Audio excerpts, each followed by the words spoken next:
Right now at 6, a woman nearly dies after a day at the river. I remember pleading with God and praying, like, don't let this be it. Plus, has the special session already stalled? It's been zero attempt to try and find compromise. With lawmakers still divided on how to fund roads and save jobs. Then, 20 years after Hurricane Katrina, Oregonians who answered the call reflect on what they witnessed.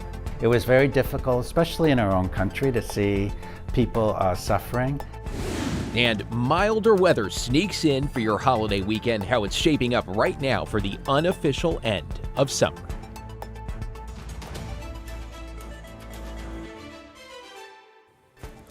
Good Friday evening to all of you. We begin with a live look at the roads as drivers hit the highways for the holiday weekend. AAA says people are headed to the Oregon coast and Central Oregon, making today and tomorrow some of the busiest travel days. Experts urge you to check traffic apps or Trip Check before you go and to give yourself plenty of extra time on the roads. Let's get right to Chief Meteorologist Matt Safino with a first look at your holiday weekend forecast. Hey there, Matt. Hey, David. Yeah, we're looking great here in the Willamette Valley for those going to the coast. Great there. Central and Eastern Oregon will have its challenges, though. Hey, this is our newest Skycam in our stable of Skycams.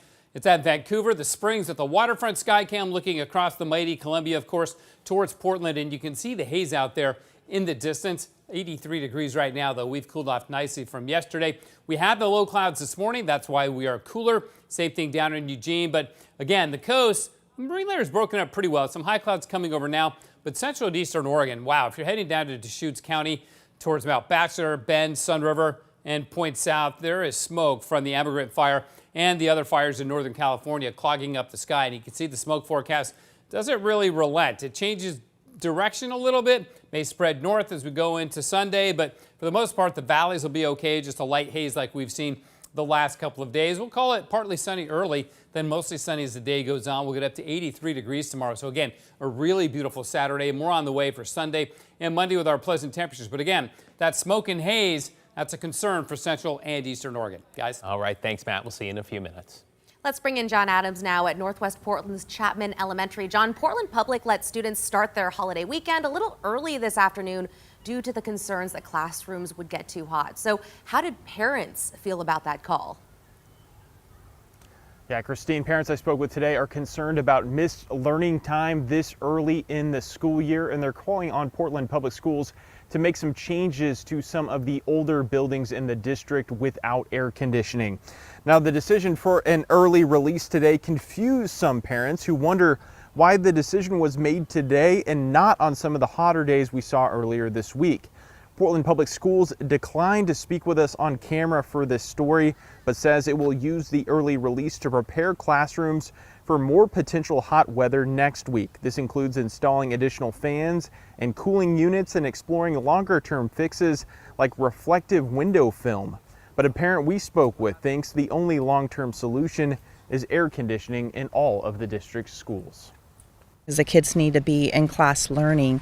The solution is air conditioning in these older buildings is what's needed. Maybe put some AC units in the third floors or second floors to at least get something started, because next week's not going to be any better. Well, the district wants families to prepare for a normal school day on Tuesday when the holiday weekend is over, but says they will make a determination on Monday night whether Tuesday will be another early release. Back to you. John Adams in Northwest Portland. Thanks, John. Well, this just into the KGW newsroom. Striking workers with the Evergreen School District have rejected what the district calls its final contract offer. The district has pushed the start of school to Tuesday, but with the strike still on, that might not happen. The strike started this Tuesday, and both sides have been in mediation all week long.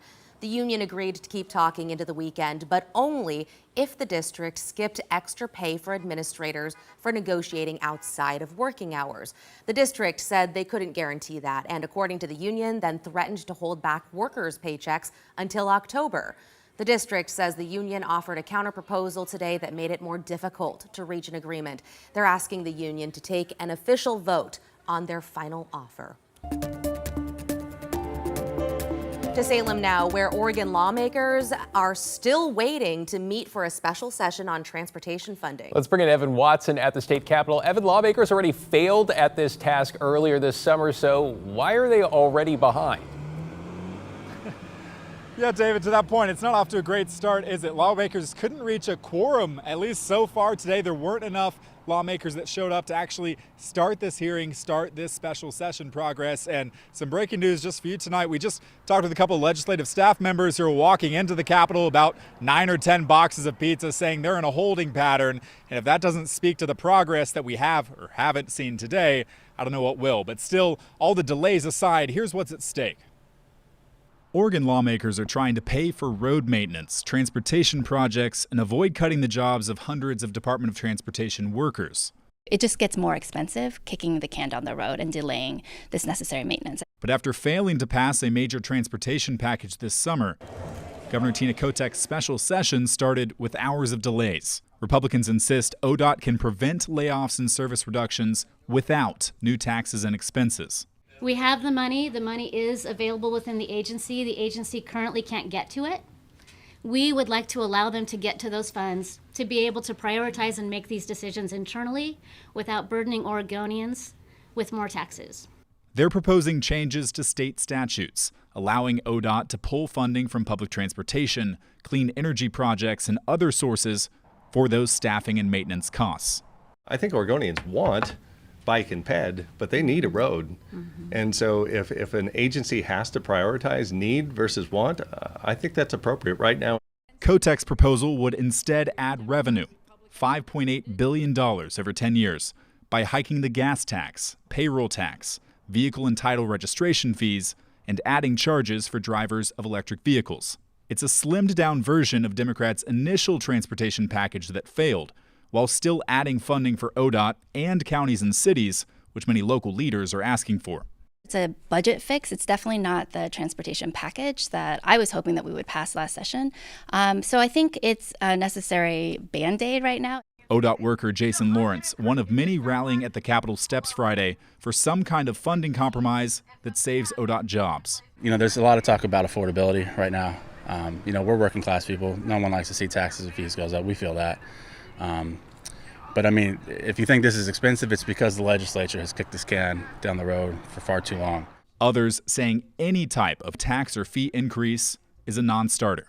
I cannot pay any additional tax burden and still be able to grow my business and support my family. Senate Republican leader Daniel Bonham says the two parties are still far apart on any agreement, saying the Democrats, with their supermajority, refuse to negotiate. It's been zero attempt to try and find compromise.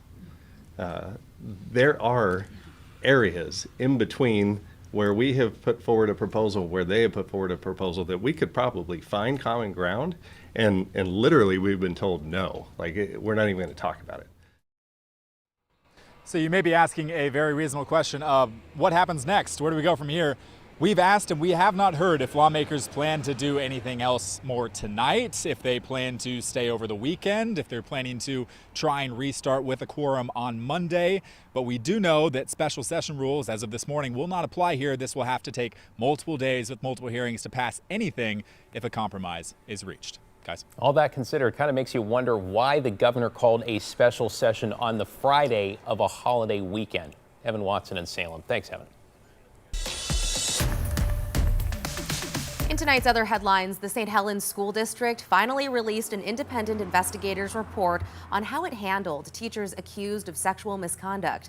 The investigator found the district had 8 opportunities in 8 years to intervene when choir teacher Eric Stearns was accused of misconduct.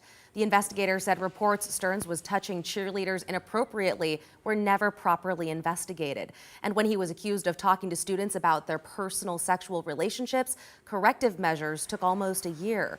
Stearns was never reported to authorities. He was eventually arrested and pleaded not guilty to 29 sex abuse charges. We'll have more on the report tonight on KGW News at 11 and on KGW.com. Portland police are rejoining TriMet Transit Police with 5 officers and a sergeant. TriMet will also bring in 4 more officers from other agencies. This comes 4 years after the city ended its agreement with TriMet during a period when many cities were rethinking policing. That was a very complex time. The Police Bureau stepped away from a lot of its programs for a variety of reasons and challenges. And I think that there has been lessons learned, and one of those lessons learned is we see the value in the prioritization of our transit system and the benefit that Portlanders experience and the community experiences when people feel safe and want to engage in that. The Transit Division will now have 31 law enforcement officers at full staff, about half of what it had at its peak. 34 of Oregon's 36 sheriffs are backing Marion County's lawsuit, asking a federal court to clarify the state's sanctuary law. The county says it's unclear how local governments should handle federal subpoenas and whether they can share records on undocumented immigrants accused of serious crimes. The sheriffs called the law confusing. A federal judge is handling the case. It was terrifying. I mean, it's still scary. Like, we're changing packs on this wound every day. New at 6, that woman says she thought she was going to die after swimming in the Columbia River earlier this month and coming down with multiple infections. And now as she heals, she is speaking up to warn others to take extra precautions. Celine Stevens is here. So Celine, what exactly happened here? Dave Christine, so Krista Worrell says she was just enjoying a day at the river when soon after she noticed she had a rash. That rash turned into multiple infections, a multi-day hospital stay, surgery, and she says it could have killed her. In that bathroom that morning was the time that I thought I was going to die. Crystal Worrell is back at home with her husband Shane after battling multiple infections after swimming in the Columbia River. I remember pleading with God and praying, like, don't let this be it. She says on Sunday, August 10th, she and her family went to Kalama to go to the river. She shaved before going out, not thinking much of it. The next day or two, I started getting a rash that was I just figured it was razor burn. A week later, she went to the hospital. I ended up waking up at midnight and I was like 104. I was chills up and down. She says the doctor told her she had cellulitis. He said, well, I think it's a combination between swimming and getting into the river. Like, you have so much of a period for that bacteria got in through the broken skin. Chief Nursing Officer Christopher Brown, Deputy Director at Fort Hood, says cellulitis can be caused by different bacteria. Infection gets into the cells and you wind up with an infection, warm sensation, swelling. By the following Wednesday, it had swollen so much it felt like I was packing around a small cantaloupe that was going to explode, and I was getting sicker by the hour. I thought I was going to lose her, and it was very traumatic. Her test results eventually coming back with MRSA and Morganella morgani. Morganella morgani is a bacteria that's normally found or associated with the human gut, mammals, reptiles. MRSA, methicillin-resistant Staphylococcus aureus, is a form of bacteria that has become resistant to normal antibiotics. These infections taking Worrell from bad to worse. I was shaking head to toe. I felt like I was in shock. I was vomiting everywhere. There was a few points that I thought, is tonight the night I go home and I wake up in the morning and she's gone. Whatever cut you get from shaving or whatever abrasion you wind up getting shaving, you might not notice because it's so small. But let's think about how small bacteria is. It's a perfect opportunity. It's a wide open door for it. Worrell was released from the hospital Monday evening on her 1-year wedding anniversary. It was a lovely anniversary gift. It was the best. She says she just wants people to know the dangers, even posting her story on Facebook. That could easily be somebody's kid or somebody's daughter, somebody's husband, just from a simple act of swimming. So Cowlitz County Health and Human Services say they do not have record of people contracting MRSA, cellulitis, or Morganella morgani in the river.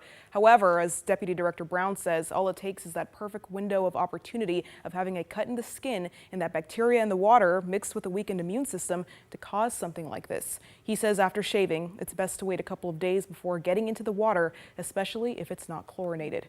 Back to you. Glad she's doing okay. Celine, appreciate your reporting on that.